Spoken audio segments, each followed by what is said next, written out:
walk up to the front and stand beside each other, and we'll go from there. And so, our elementary student of the year is Mr. Cohen Foster.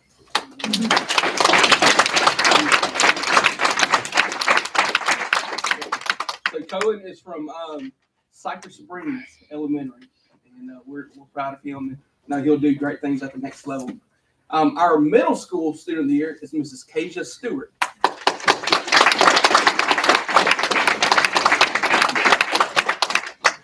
Kasia is from A.E. Phillips, and she's our middle school student of the year, and she's the delight to get to meet and speak with. So. And then this next individual is no stranger. She's been here a couple of times. She's from Ruston High School. Mrs. Melissa Lee is our high school student.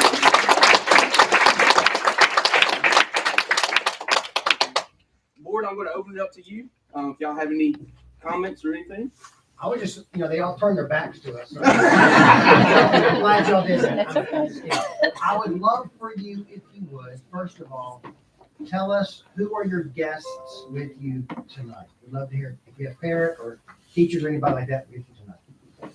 I'll start with you. Yes, sir. I have my parents here today. And their names are? Beth and Brian Foster. You're the man. Good job. Thank you. I have my mother, Grace Joseph, here, and I have my friend Melissa's family and my friends Mia, Lee, Vincent, Lee. Oh my Vincent, God. Oh my Lee. This is Keisha, my honorary sister. And I have my mom and dad, son and Vaughn Lee, my little sister Mia, and then Keisha's mom, Dr. Share. Yes, That's I great. didn't know we were sharing. Anybody else? I know we're all proud of y'all. It's good to see camaraderie between other schools and other grades and all. It's good to see that, especially having a good mentor for you for the future. But anyway, we're proud of these awards that y'all gotten, and I know it's not just something given to you lightly. It's something that's achieved, and we're proud of that for each of y'all. Yeah.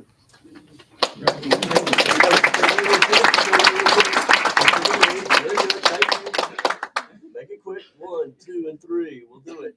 All right, we're done. Thank you. Congratulations. Thank y'all. Students and parents, if y'all are squeezing tight and ready to get out, sure, you're more than welcome to leave if y'all would like. We're going to move on to our teachers of the year. Of course, to have excellent students, you have to have excellent teachers to teach and lead these students. This teacher process, once again, it's a long process. They have to complete a portfolio, and it's a lot of work. And we do a little bit of it here at the district level. When they move on to the state level, they have to do a whole video, and it's a whole thing. And so we're excited to be able to recognize these teachers this evening. There's a few things that we look for, and that's instructional excellence, leadership, professionalism, and innovation, and continuing improvement throughout the school years. And so, once again, every year, schools represent a teacher to represent their school, and we pick one from each grade level to move on to the next level. The first that we'll recognize this evening is our early elementary teacher of the year.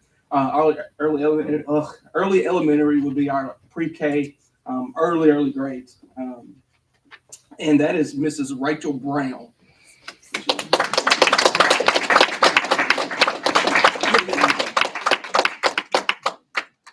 Our next will be our elementary teacher of the year, and this is going to be our K through 5 grades, and that is Miss Laura Hall.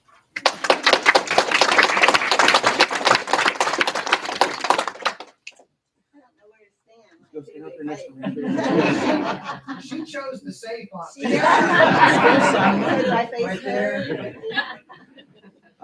Rachel is from LPEC, of course, and then Ms. Hall is from Glenview Elementary. And then our middle school teacher of the year is from A.E. Phillips, Mrs. Jennifer Williams.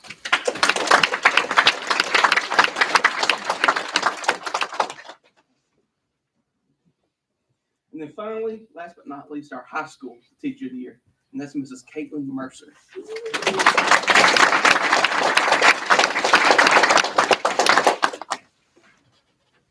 And Board, we'll do the same format here. If y'all have any comments or anything, feel free to do so. Well, first of all, I gotta say that I love Miss Laura, because we've been neighbors and friends for a long, long, long, long time. Our family and our family. But anyway, if y'all have any guests, we would love to, you can recognize, if you have anybody with you, please feel free to give a shout out. Yeah, I have my mom, Michelle Brown. I have the honor to get to teach right across the hall from her at Del Pec. I have Ray. Yes. And my husband David and my sweet principal, Jordan Blache, who drove all the way home to Minden, found out it was tonight, and drove all the way back. So sweet, but that's how good he is. I have my husband, I have my daughter, and my parents. We're from Farmerville.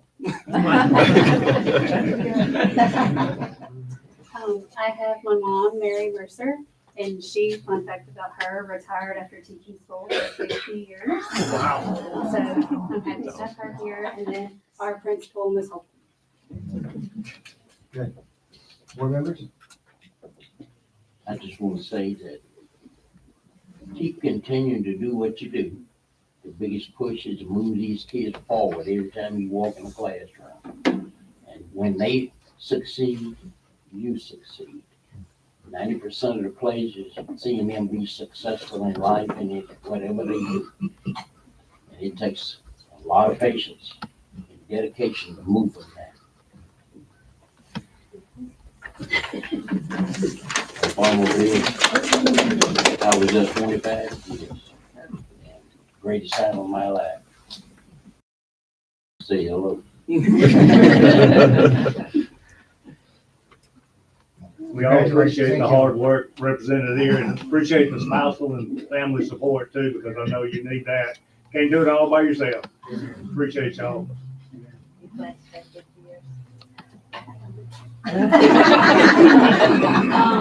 I like to pick with her. She taught for 50 years in Lee Parish, and when my cancer came back the second time was when she retired. But I like to joke with her, if all of that hadn't happened, she'd probably still be with me. I don't think I have that many in me. You're a blessing. Thanks, I keep you. Congratulations, all. Thank you.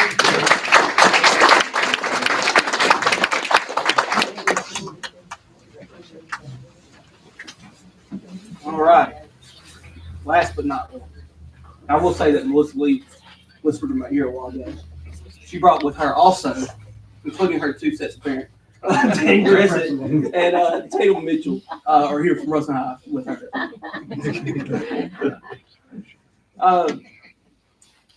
So we have great students, we have great teachers, and we have to have great principals to help lead those schools. Of course, they need to have a great school culture and climate, good organizational and operational skills. And every year we choose a principal that represents that to be our district principal of the year.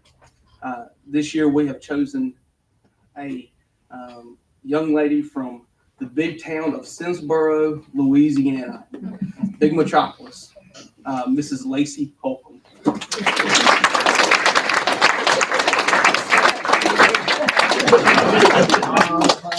All bodies are doing it. Mom, did you get a picture?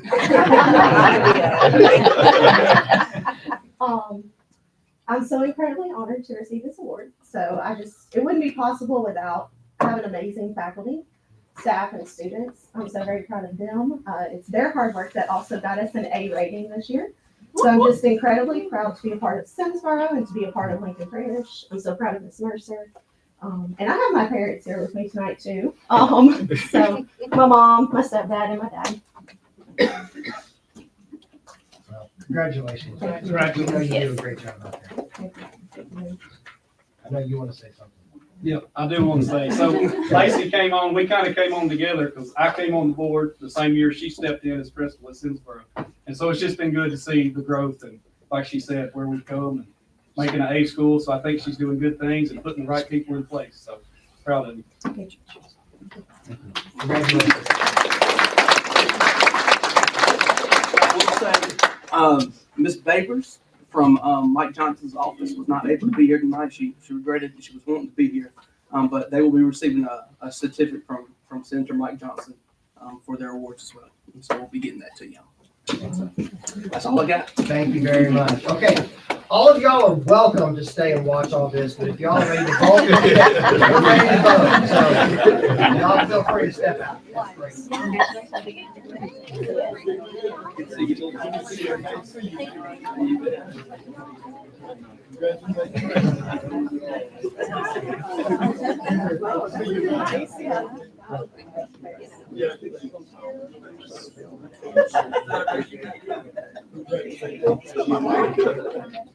That's great.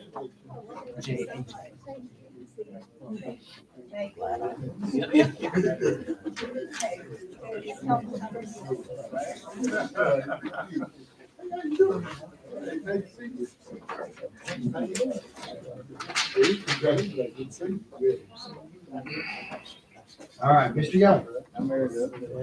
Thank you, Mr. President.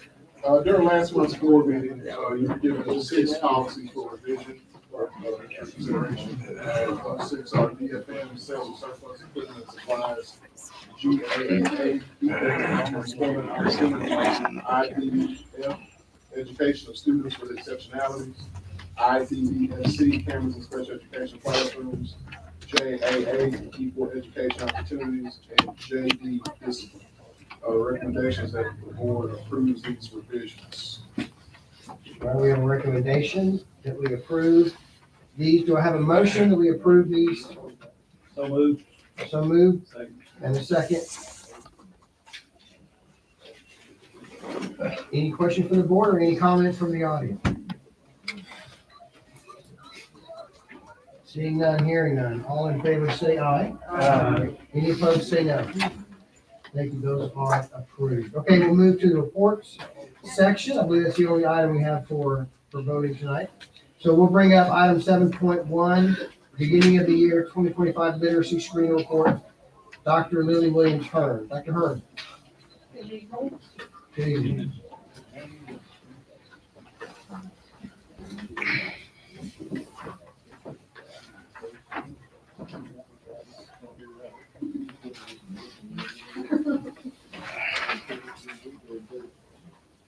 We will start with looking at the K-3 literacy screener. We give this assessment 3 times a year. The beginning of the year, when we open schools in August. Middle of the year, we actually, that window actually started yesterday, and then end of the year.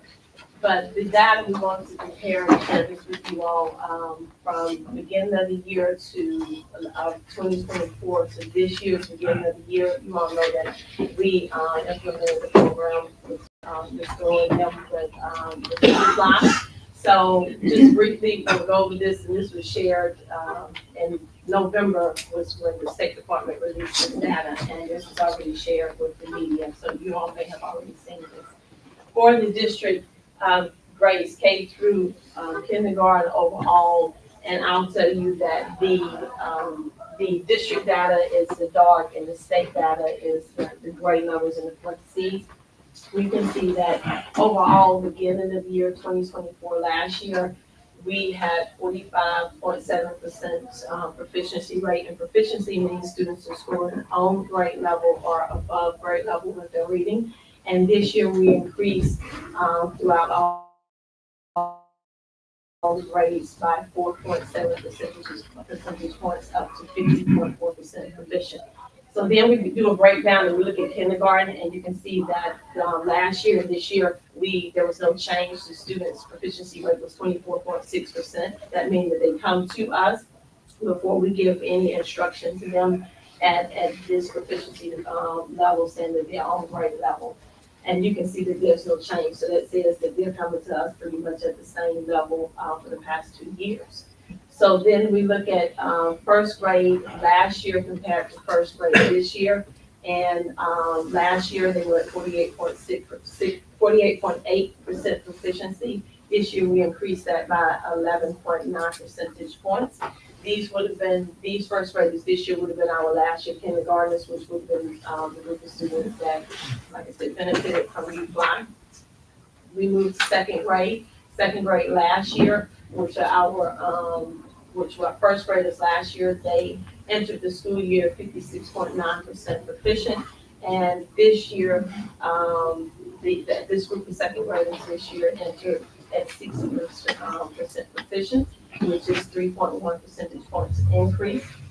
And then last, for our oldest grade, our third graders that were, that currently, they were second graders last year when we looked at this data. But either way, our third graders last year entered at 50.4% proficient, and you can see this year's group entered third grade at 60.6% proficient, which was an increase of 10.2 percentage points.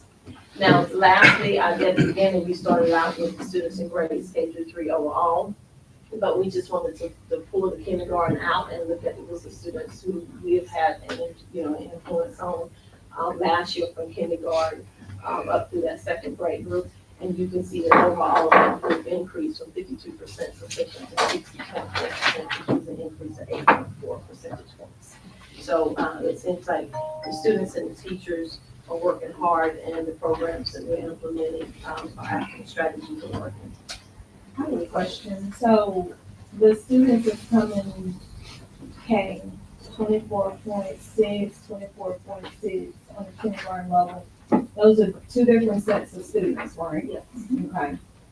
So why, at the beginning of the year, what type of interventions are we doing at the pre-K level that can help increase that 24.6? So for 2 years, we're saying that they're coming to us at this level, right? So are we, you're talking about area daycares, area childcare? Yes, as well as the students who do not attend those. So that's all of the students from children from the district. So they're part of them coming out of our pre-K programs, LPEC, and the Howard Line Schools have pre-K programs. But then some of these are coming from daycare, Head Start, other programs, pre-K programs, and some of the students are coming from home that did not attend. So this is how they're coming to us. So to answer that question, Ms. Thor, would you like to speak to what we're doing at LPEC and our pre-K programs that we have Yes. control over? So our pre-K program at LPEC, we've implemented a phonemic awareness curriculum starting this year called Heggerty. So, and that's like the first phase of phonics with young learners. So we've implemented that, and then toward the end of the school year, when they've had enough of that Heggerty and the phonemic awareness instruction, we start a little bit of UFly. So we take, there's some getting ready lessons in UFly that they're going to experience in kindergarten. Well, we go ahead in the last 9 weeks, we start exposing them to that curriculum and the expectations and that sort of thing for that last 9 weeks to help get them ready for when they start kindergarten. But again, as you said, a lot of our students that we have enrolled in kindergarten, the majority of them didn't go through our pre-K program. So what type of relationship do we have with the Children's Coalition? The Children's Coalition, I'm not part of that. So Lincoln Parish is not, do we work with the Children's Coalition? Because it's something that you're saying we can't control, like what's the relationship? Because at the end of the day, the same kids are gonna feed into our school system. So we need to start build a relationship, network with the area, early childhoods, because those are our kids. And looking at that, that's 24.6. That's the area of opportunity that we definitely need to work on. So what type of relationship are we looking to build with the Children's Coalition? I'm not the early childhood coordinator, so I don't work with the Children's Coalition, so I can't answer your question related to that. I can't answer that. I don't work with that either. You'll see at the end of the next presentation, there are some evaluation programs that the state has in place that look at different sectors, but as far as our early childhood thing, they have to be the one that I have to follow the answer with that. So I'm not aware of that. But the State Department does have Just like we have school performance where they do ratings, they do have that, you see that at the end. But as for school town doing that for our students, for the programs and any compares outside of our, there's not unlimited compares to more office. I'm not sure how it's I would just like to request that we try to research and look at some opportunities to engage before students hit kindergarten. Because with the 24.6, and the game has changed with our state accountability. And so just making sure our kids, like every student, even though they're not part of LPAC or Head Start, something that we could start networking and working together with the others. Because those kids they're gonna be our kids in kindergarten. So. I would like to point out though, if you look at the beginning of the year kindergarten, 24.6, and you go diagonally to the beginning of the year first grade, we moved them from 24.6 to 60.7% proficient. So that's that cohort of kids. So that is significant growth from kindergarten to first grade. So I would like to point that out, that yes, they're coming to us low. We know we need to work on that and we're trying to address that, but we are growing kids from where we started to the beginning of first grade. And the reason why I'm bringing that up is because I've been researching like the school systems like 1 through 9 or ahead of us.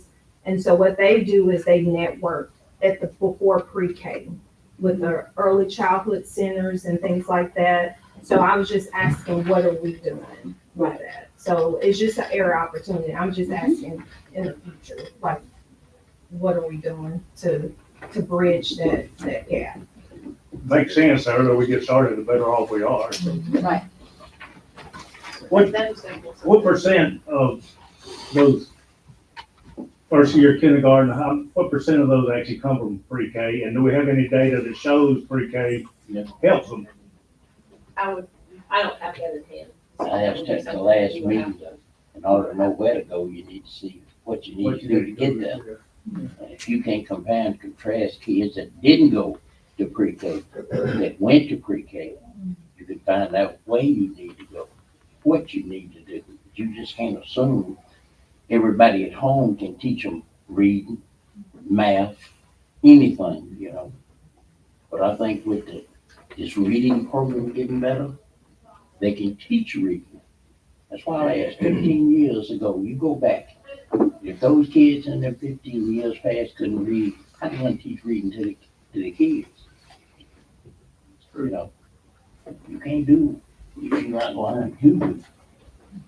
Can I ask you, do the pre-K programs here in Lincoln Parish have standards that they have to teach? I think they do, don't they? Like I said, there's an evaluation system that the state has. Okay. It's gonna be the last For slide. all the pre-K programs. For I'm all not the- talking about the Lincoln Parish, but just the Yes, daycare centers.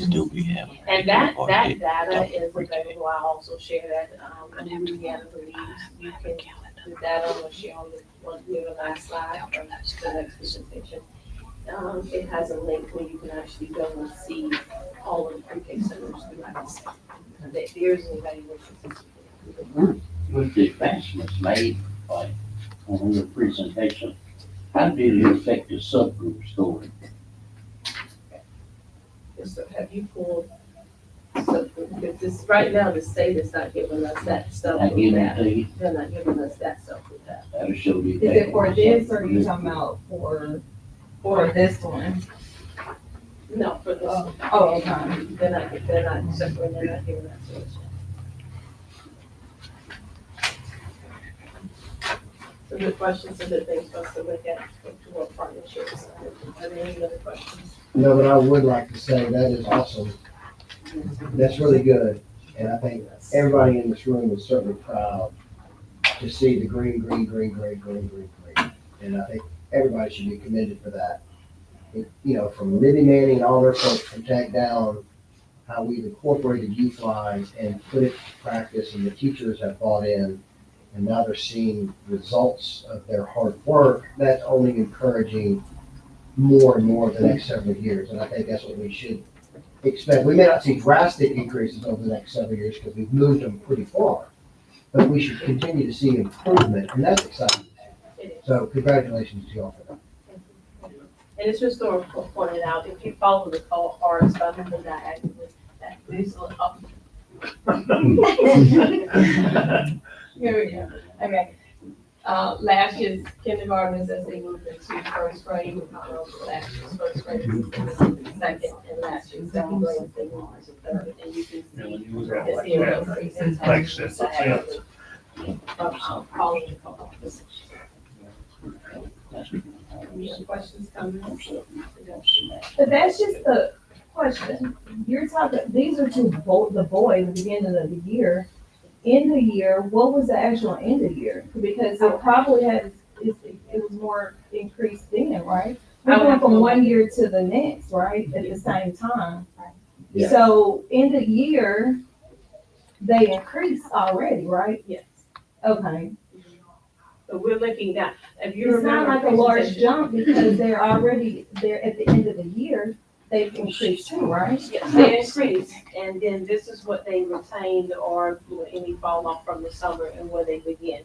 And, if you remember last year when we did the presentation, this assessment is not the same, it changes by grade level. So what's expected at the end of kindergarten, it is a different assessment when they walk into first grade, same thing from first grade to second grade. The sub-test that's in the test, it changes and expectation changes. So yes, this is a reflection of some of this growth that we saw from the end of the year last year. But also, this also shows that the end of year first grade test is a lower level of expectation than the beginning of the year for second grade test. If that makes sense. So there was some difficulty, when they're in these assessments.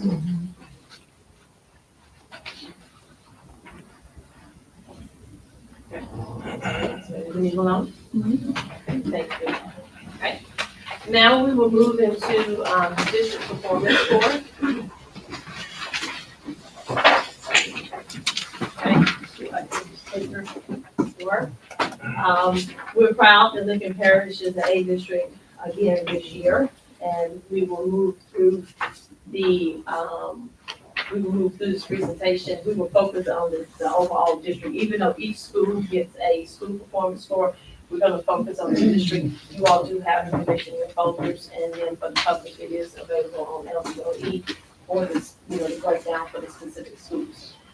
You can see that across the state of Louisiana, there are 70 districts, and 12 of those 70 districts earn performance scores of A, with Lincoln Parish ranking in at number 10. And the State Department, when they share, they only give the top 10, but Vermilion and St. Charles, I think they deserve some recognition too. So we're in the top 17.1% of districts across the state. Only 17.1% of the districts a score of A, or rating of A.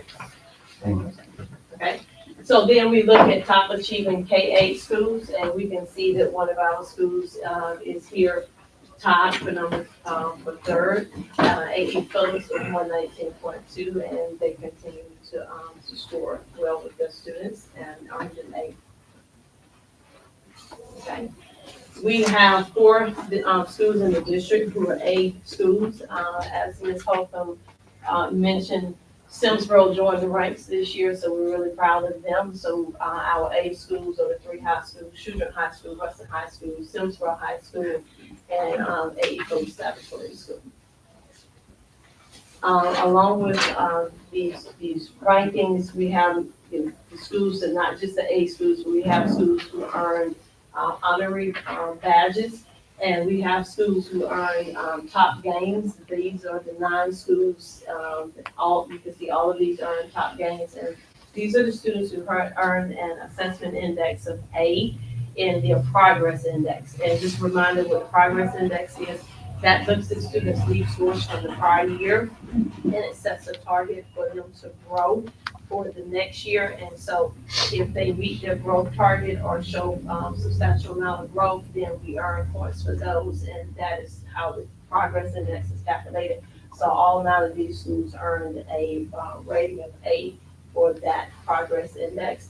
And these schools also have to make sure they don't have any urgent intervention required labels. Then we have 2 schools that earn the Opportunities Honorary Badge, and these are schools that ranked in the top 90th percentile for subgroups, which those subgroups being special education, the English learners, and economically disadvantaged. And also these schools cannot have any intervention required labels on them either. All of these schools have badges that the State Department gives, and they are allowed to put those badges on their websites and any correspondence that they send out.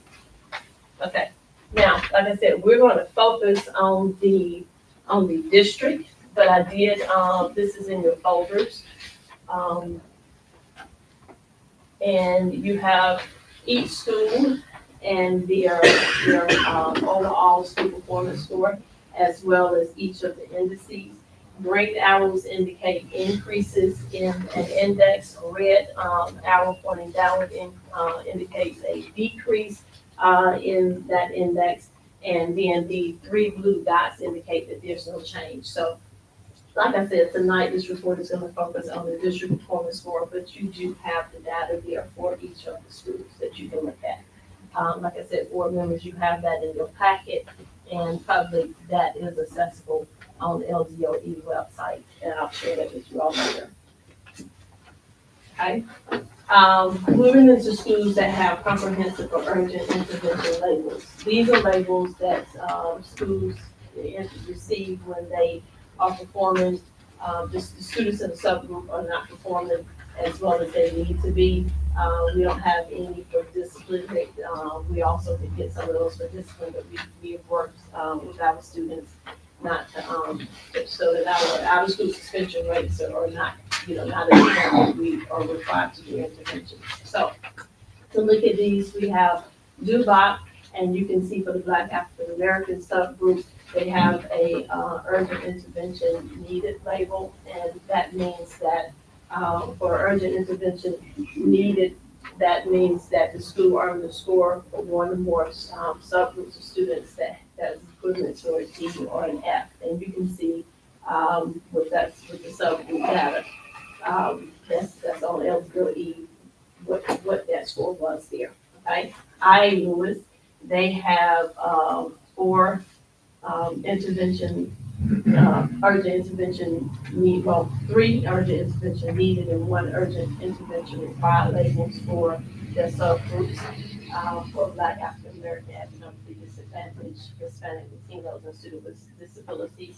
Once again, this is because they earn a D or F rating for these students. And Reston Junior High, they have overall the school of comprehensive intervention required label, and the way you get a comprehensive, or the way they end up with this label, is that they were identified with a subgroup that had that had been 3 consecutive years of D or F rating. And once again, you'll be able to, that's going to be with the students with disabilities. Once again, more information is available through the LDOE site if you want to dig a little bit deeper. But these are our labels that we need to pay attention to. And we've already started the work and getting with the schools and plans on what to be done with these. And I would like to point out that IA Lewis was CIR, and they, with their exponential growth last year, they're on track to exit. When do you anticipate that exit possibly taking place? As long as they get the same kind of results 2 years in a row. Now, the thing is, anytime you have labels, UIN, UIR, that's something that you watch because they can escalate into a CIR. But it's a system that the state gives us to say, hey, let's pay attention to these subgroups. What are we doing to pay attention to these subgroups? We have, last year at IA Lewis, they began interventions in class, but also pull-out interventions. where students have the opportunity to go work with a content strong teacher, math or ELA, depending on which need is greater. And that was really successful. And we have started that at the junior high. Mr. Barron, would you add anything to that? Actually, glad you asked. Yeah, we're did some, probably need my words together, sped best practices. We're part of a cohort group, a cohort of folks who met last year, brought some of those practices back. Those are the things we implemented at ILUS last year, kind of a pilot. Saw great results. Actually got on the call, was it yesterday, I believe, with that same group of folks, for them to kind of come support us, continue to support us at ILUS, definitely. But expand that support in the work that we're doing at the junior high. So that's kind of one bucket of work. In addition to that, they were able to double block some classes this year. Extra time to learn is a really big component of the work that we've done. We did it at ILUS last year. So that double blocking at the junior high this year has given us more time to spend with those kids. So a couple of different things that we're working on. We recognize that that's a place we've really got to dig in. And to be honest with you, we talked to Mr. Earl a little bit about trying to get out ahead of some of that. We've noticed a bit of a cohort of kids that we've really got to spend some extra time with. So trying to get out ahead of that as they get ready to transition to high school. That's the work that we're doing. So even when you say the cohort kids, like even ILUS at the Hispanic, I'm just looking at overall the Hispanic, we're struggling with that. What are we doing with Hispanic? Because that's the group, they're gonna move to the junior high and that's an F. You're talking about so just when we say that's an F. Because you just said that y'all, ILUS is moving out, like they're on track. To exit the CIR. That was for their students with disabilities label. So it's that students with disabilities cohort of kids that we've seen kind of across time. And we could really go back in time and look at Cypress Springs and Ruston Elementary. It wasn't too long ago that they had labels. And it's that same group of kids that's kind of moved around. So if we're talking about students with disabilities, yes, that's how we got the CIR label, is for that students with disabilities group of kids. Now, Hispanics are a little bit, if we're just looking at that subgroup of kids, that's a little bit more challenging because what we want to do is we want to say, well, that's our English language kids, and that's not entirely true. Yes, it's a big part of them. Those EL kids are a part of that cohort, but it's really bigger than that. We are doing some things around our EL kids. New accountability is really important that we target those kids. We are doing some things there as well. But I mean, it's definitely good to communicate. And this same group, they're at the junior high, and if we're struggling at the junior high, that's gonna get us too, right? You're talking about the With this cohort of kids, right? Hispanic cohort. Exactly. Yes, but that is, so that's another adjustment, if you want to kind of dive into that cohort as well. That's another adjustment that we've made. We actually recognized that there was a need, and we're going to start at the high school, where we've kind of reorganized some of the way that we support those kids. Some built-in coursework, and we're actually doing some things through advisory to meet those kids' needs. We kind of pilot some of these things to see if it actually moves the needle with kids before you really go full bore. But we were able to do some more targeted things, set aside some more specific time for those kids at the junior high. I think next year, some of these things are going to be kind of worked out over time. But next year, we need to take a similar approach to what we did at Ruston High School this past year to support those kids at the junior high. So that's my intent, is to have those conversations as we're getting ready for next year. Because some of it is about scheduling and setting that master schedule. Really important piece of that.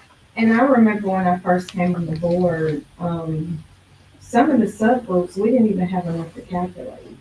So now, it's 15. Exactly, we're increasing the number of subgroups in the area, and even interventions starting at the elementary level. I mean, it's just going to grow. So. When you say it's going to grow. Like it's going to continue to increase.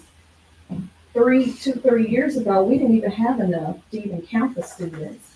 in the subgroup. And then now it seemed like looking at this year, we have enough to count. So it's just gonna continue to increase So, the number, the population of students.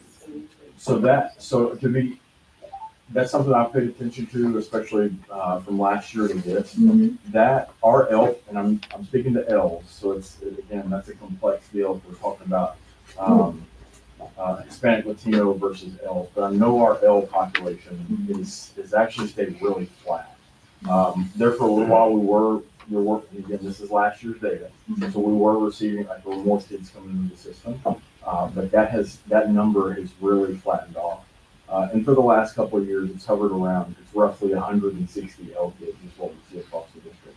So it's, but then you get into specific schools, which I know Ms. Holton's here, and we had some great conversations with her about the needs there at Simsboro, because that is a high demographic there. But the schools are kind of different, and we see more kids. The junior high is a place where we've got a lot of kids. Ruston High School is a place where we've got a lot of kids. It's interesting to me that Lewis has enough kids and that demographic to have a subgroup school. We know that those kids are sitting at junior high right now, and so that's what we've done with things that we've done. But I do think, again, we started at the high school. We're working our way, and our elementaries could plug in for them. Right. They do a great job with our L's, with our those non-native speakers. They do a phenomenal job. They move those kids. I think right now to really hammer down on, and I think it's probably not the best language used, but to really tighten up on what we're doing with 3-5. And then, this tells us we really need to believe that stuff we're doing in secondary down all the way down to 6th grade. So we're doing some of that work. It's just, just take a little bit of time to do it. But yeah, I do think it's worth pointing out. Like that's definitely a thing to pay attention to. Moving along, now you're gonna get a lot of several graphics here.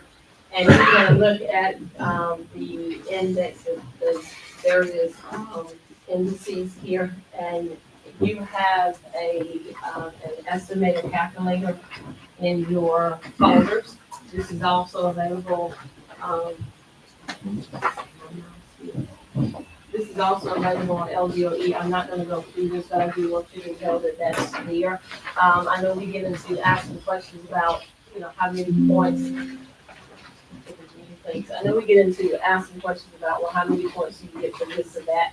This is a breakdown of, if a student scored at basic or at certain levels, you only get 80 points, and a little bit higher. For mastery, they get 100. For advanced, they get 150. So like I said, I'm not gonna go through this calculator, but you can see how points are earned by each student based on their scores or their progress. Okay? And you have that in your folder, and that is also available on LDOE. Okay, so let's move forward. This is the overall school performance, the district performance score, and the state performance score. The red line and the red numbers is the district data, and the blue line is the state. So overall, this year, once again, we are the A, coming in at 92.3 for the district performance score, and the state is at 80.9. And so this data, you can see, will run from 2021 to 2025. So you have 5 years of that. Okay. For our K-8 assessment index, this is based on the LEAP scores for basically our third graders start with LEAP. So this is 3 through grades 3 through 8. This is the LEAP score. You can see that we increased here from 68.8 to 70.8. For that assessment and for that index in the school performance score formula. And you can see the state is at 61. For K-8 progress, once again, this is where you look at student scores from the prior year on LEAP and then set a goal for them to grow for the next year. So you would look at the third grade scores, and with those students in fourth grade, you say, okay, well, this is what this child scored on LEAP in third grade, so in fourth grade, you should move the needle here, and we earned points for that. And once again, we had schools that earn badges for having A's in this progress index. You can see we moved up from from 88 to 89.1. I know we kind of tangled in with the State Department once again. Red is district, blue is the State Department. Okay, our high school assessment index, normally this includes 6 assessments. This year, this includes 7 as we phase out U.S. history and phase in civics. So these are the scores. This is based on the scores of those students that took English 1, English 2, Algebra 1, Geometry, Biology, U.S. history, and again, this year's starting last year, civics. And you can see that our assessment index went down here, still above the state, but we did go down some decrease. With that, of course, the progress index, which is based in those scores, we saw a slight decrease here from 103.2 to 102.1.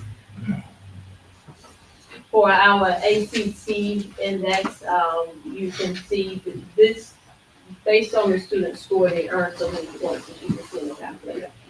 To make a little bit more sense to you all, probably is the district ACT average is 19.56, and this is for all students who took the assessment. These are the students who plan to go to college, the students who plan to go to work, the students who plan to go to technical school.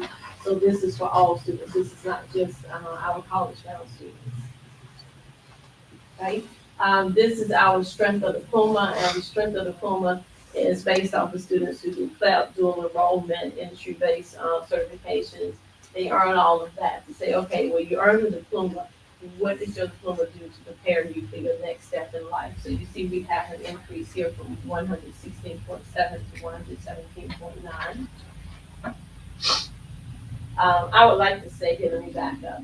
In the past, grad cohort ran a year behind. So in the past, so for last year, or 2024. When we looked at 2024, the group of students we actually looked at was the students who graduated in class in 2023. As we transitioned into a new accountability model, we would no longer run a year behind with this. So we had to do a catch-up year. So the data that you're looking at for 2025, instead of this just being one class, which was the students from the class of 2024, this is for the graduating class in 2024 and 2025. Like I said, moving forward, this part of the accountability will no longer run a year behind. It will be in real time. Dr. Mary, Yes. how much does that jumpstart diploma play in that calculation? Okay, now, in this calculation up here, the State Department looked at the students and we have that data that can't be shared because it has student names in it, but I can explain it to you. What happens with that is students, all students in 11th grade have to take the ACT assessment. And then other students can take, if they on that Jumpstart, they can, or they don't have to do Jumpstart, they take the work key assessment. The State Department looks at those scores and they give credit for the highest earned score.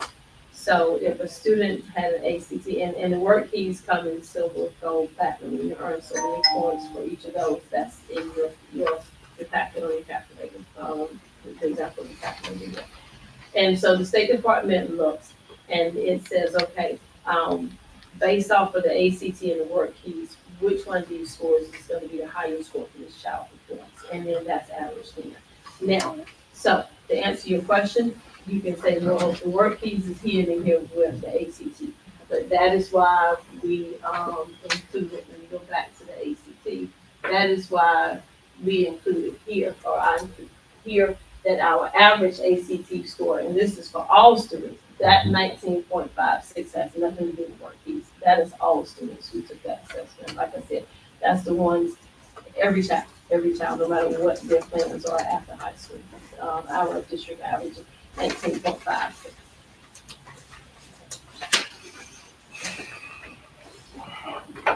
Okay, now back to this, like I said, this is the strength of the diploma, and this is not work keys or ACT. This is students who took CLEP, who took dual enrollment, who did industry-based certifications.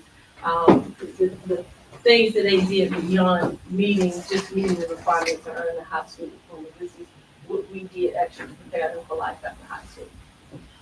Okay, our graduation rate, once again, we're not running 2 years, running a year behind. This includes a class of 2024 as well as the class of 2025. And once again, they calculate, they change this over to points, but down here at the bottom to give you our actual graduation rate, the combined classes of 2024 and 2025, we had a 96.3% graduation rate. That means when they enter high school, they have 4 years to graduate. And so 96.3% of our students earn their diplomas within 4 years. The state actual graduation rate for the combined classes in 2024 and 2025 is 84.2%. I tried to give you all a little bit of the percentage data and the ACT, so it makes sense, and you're not just looking at what you go through. It's something you can, everybody can actually understand. Okay.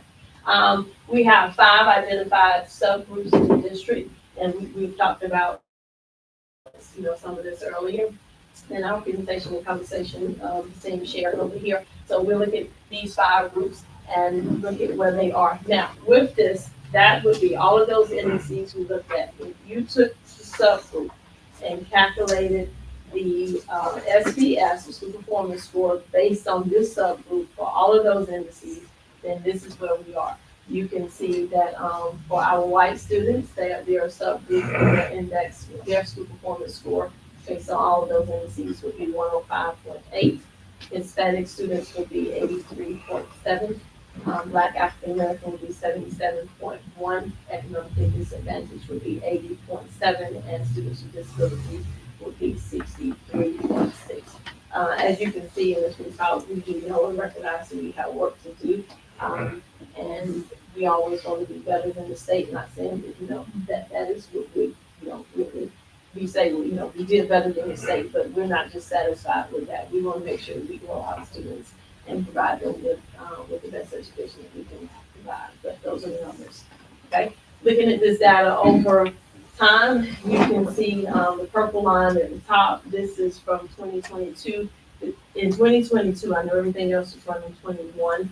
2022 was when the State Department started giving us this data for subgroups. So starting in 2022, you can see how these subgroups are tracking here with at the top, the purple line is for our white students. The next blue line is for the Hispanic students. The orange, kind of reddish line is for students with economically disadvantaged students. The green line is our Black African American students. And the dark blue line at the bottom is our students with disabilities. And this is just tracking with those school performance scores for those subgroups we've done on time. And this is at a proficiency rate, right? This is all of those indices that we looked at earlier, from assessment indexes, progress, and I didn't go over BCAI to strength of diploma, all of those pieces, those small indices that's used in that calculation. That would be the school performance score. If we said, okay, if we did school performance score for our white students, this is what it would be, or Hispanic, or students economically disadvantaged disabilities. But do we have it broken down with the proficiency rate? The State Department did give us that based off proficiency. Now, we could look at, the State Department has, the percentage proficiency rate by group. No, but we do have more data on each one of these subgroups so people can see. And like I said, more data is available on the LPLE. And then, of course, if you have questions and want to follow up, we'd be more than happy to answer and follow up with the answering questions, to give you more data if you need it. Okay. Okay, we've talked about our K through 12. Now we're going to look at the early childhood sites. And I told you all earlier when we were talking about the literacy screening from the BOY data. The State Department, they also have a they have a rating and evaluation scale for our early childhood centers. And if you go, I just included here the schools that are under Lincoln Parish, which is our early childhood center here in Ruston. And then these are, we have programs in the community outline schools, through Hot Stonesboro and Children Elementary, and this is our pre-K programs, these are pre-K students. You can see the number of students that are enrolled in each one of those sites. The overall performance score, Duboc and Simsboro earned excellent ratings, and Children and LPEC, the Parish Early Childhood Center, earned high proficient ratings. And it tells you what your score range here is based off of their class is what they use to rate those centers. Each school has an emotional support score, and you can see that all schools earn excellent. A classroom organization score, all schools earn excellent. And then instructional support score, we have at Duboc proficient, at Simsboro high proficient, and at Children Elementary and Lincoln Parish Early Childhood Center, you can see we have approaching proficient. You have a copy that gives you a little bit more information in your folder with these scores. And once again, this is also available on LTLE. And I didn't include it here, it's spread across the screen. I didn't want to make it so small that you couldn't see it. But in addition, you see that for assessment ratings at all of our centers, we have goal for teacher-child ratio. We have goal, and for pre-K curriculum quality rating, again, we earn gold at all of our centers. Okay. As we wrap up here, for anyone who may be interested in grabbing more data, looking at it, all of this is available. I'm just gonna go through that. All this is available at LDOE, and you can come down in the data library, and you can see that we have school performance scores, district performance scores, and the early childhood performance scores, and it gives you more data broken down. And you can also go into elementary and middle, week 3 report, the LPC, which our English learners, high school, ACT, week, and graduation rates. So all of that data is available on LPOE.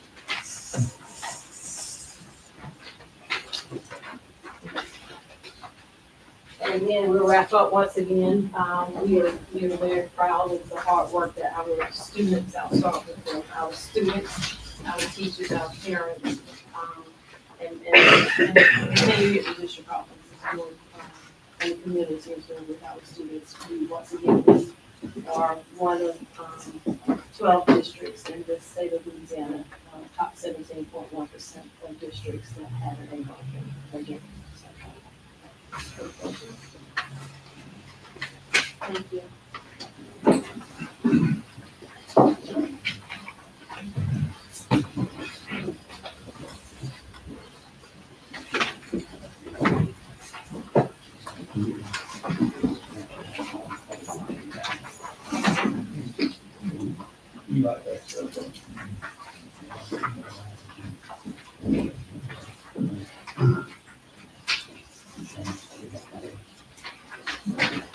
All right, thank you very much. I left my agenda over there, let's see what's going on. All right, so we're gonna go to personnel, Dr. Lewis. Three faculty and staff retirements, 2 faculty resignations, 1 faculty recommendation, 1 child nutrition termination, and 1 child nutrition recommendation. Thank you very much. Juanita, I'm gonna let you have the next 3 items. Right. Sales tax report for November, we are down about 1.5% compared to November last year. Overall for the year, we are up in sales tax collections, 6.25%. For our monthly financials for the general fund, we collected approximately, earned approximately 27% of general fund revenues. We've expended about 25% of the expenditure budget in the general fund. In our special revenue funds, we have collected approximately 13.7% of revenues and expended about 21% of the expenditures budgeted in those funds. For our health fund, for the month of October, through the month of October, we have total claims. Actually, it's kind of dropped off a little bit, but mainly because of receiving a late drug rebate from UMR for the second quarter of 2025. That's $342,000. So total net claims expenses, including that drug rebate, for the month of October is $789,385, compared to our monthly average of claims expenditures of about $972,000. So, we're glad to see that. That occurs every quarter now. As far as our drug rebate paid for that. Total change in net assets for the month of October is $316,816. And total positive change in net assets for 2025, including those rebates, is $1.3 million. Thank you. Thank you very much. All right, Mr. Superintendent. Yes, sir. Just a quick reminder, we do have professional development training December 10th. Kids will be virtual that day. Teachers will be in trainings. December 19th, we will close school in recognition of being an A district as a reward to our students, teachers, administrators, and all of our staff. Just a little thank you to everybody for their hard work, so that we start Christmas holidays a day earlier. We would end on the 18th. And then, of course, we're continuing with everything, and basketball at all of our schools is going, soccer. Football is a semifinal game this Friday night, so if you're looking for an event to go to, there's plenty of that. Tonight has Christmas carols, cakes coming up, so lots going on right here before we get out for the Christmas holidays. But, I think overall our scores were great, and I appreciate the hard work that our students and parents did with that. And how the schools grew.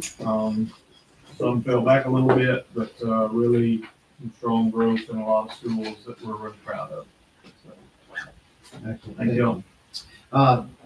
Before we adjourn, I would like to point out in front of you, you have a packet of pecans. Thank you, 4-H, for that. Would you like to say anything, because you brought us gifts? We just want to say that we appreciate y'all and want you to have a very happy New Year and very Merry Christmas. So, thank you very much.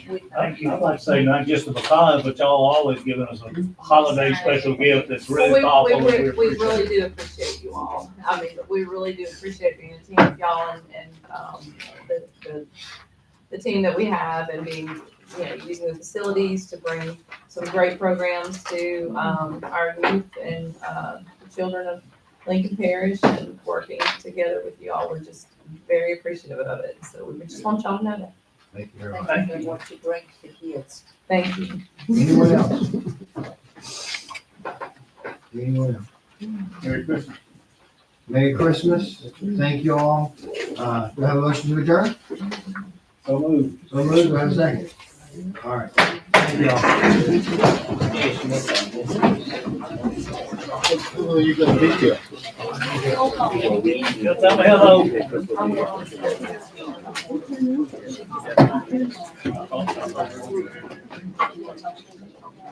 Oh, well, that's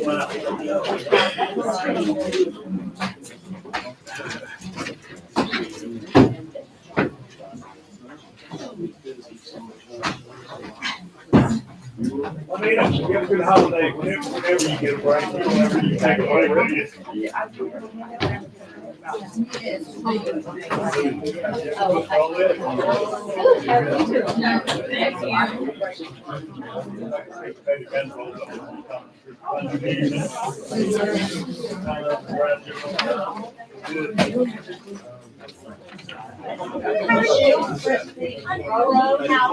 Ready to? I feel like I know you.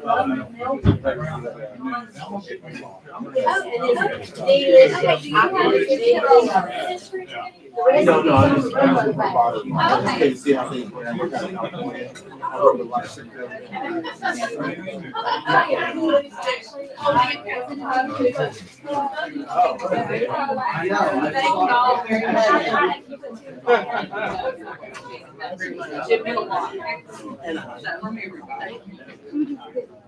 I always say, I live near Disneyland.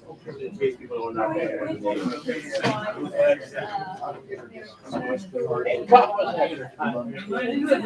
Yes, well, you know, I always tell Florida folks, when they come visit, they say, oh, you practice so small. I said, well, we have more rides.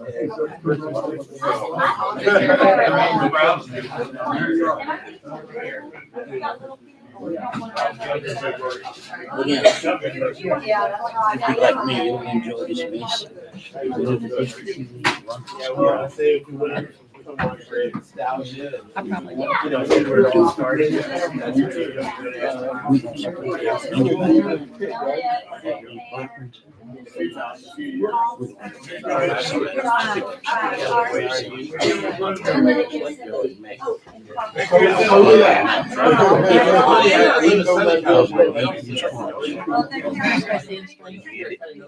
Yes.